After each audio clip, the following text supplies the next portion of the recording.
2022년 1월 5일까지 서울행정법원에 제출된 방역패스 집행정지 신청은 총 6건입니다. 서울행정법원은 이 중 3건을 판단했습니다. 1월 4일 서울행정법원 행정 8부는 학원, 독서실, 그리고 스터디 카페의 방역패스 집행정지 신청을 인용하였습니다. 1월 14일 서울행정법원 행정 4부는 상점, 마트, 그리고 백화점의 방역패스 집행정지 신청을 인용하였습니다. 1월 14일 서울행정법원 행정 13부는 상점, 마트, 그리고 백화점의 방역패스 집행정지 신청을 기각하였습니다. 3건 중 2건이 인용, 1건이 기각입니다. 특히 같은 날 같은 법원은 같은 시설에 대하여 다른 판결을 했습니다. 먼저 기각된 방역패스 집행정지 신청은 보건복지부 장관을 상대로 신청했습니다. 그 결과 기각되었습니다. 각하가 아니라 기각입니다. 이 말은 피고 적격 문제가 없었다는 뜻입니다. 만약 피고 적격 문제가 있었다면 기각이 아니라 각하가 나왔을 겁니다. 피고 적격 문제는 어떻게 해결되었는가?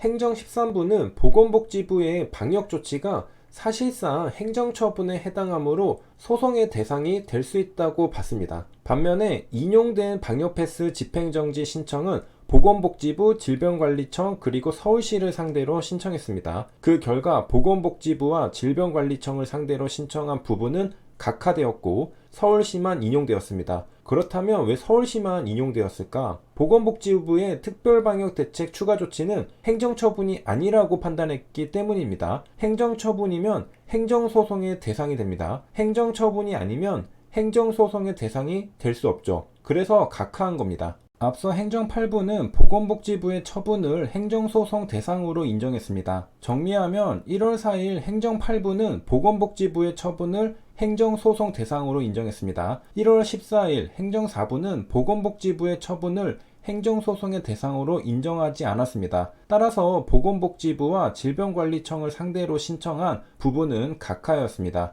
1월 14일 행정 13부는 보건복지부의 처분을 행정소송 대상으로 인정했습니다. 따라서 각하하지 않았습니다. 대신 공익과 사익을 따져보고 기각하였습니다. 일부 인용 판단을 한 행정 4부가 보건복지부의 처분성도 인정해줬을 것 같지만 오히려 반대입니다. 서울시의 처분성만 인정해주고 이에 대한 방역패스 효력정지를 했습니다. 오히려 기각 판단을 한 행정 13부가 보건복지부의 처분성을 인정해줬습니다. 그렇다면 행정 4부는 왜 인용했고 행정 13부는 왜 기각했을까요? 행정 4부는 상점, 마트, 백화점은 이용 형태에 비춰볼 때 위험도가 상대적으로 낮다고 볼 수 있다. 백신 미접종자들의 출입 자체를 통제하는 불이익을 준 것은 과도한 제한이라고 판단했습니다. 반대로 행정 13부는 보건복지부의 처분이 대규모 점포 입장 자체를 금지하는 것이 아니고 종이증명서를 제시해 출입할 수 있는 대체 수단을 마련했고 소형 점포나 전통시장에는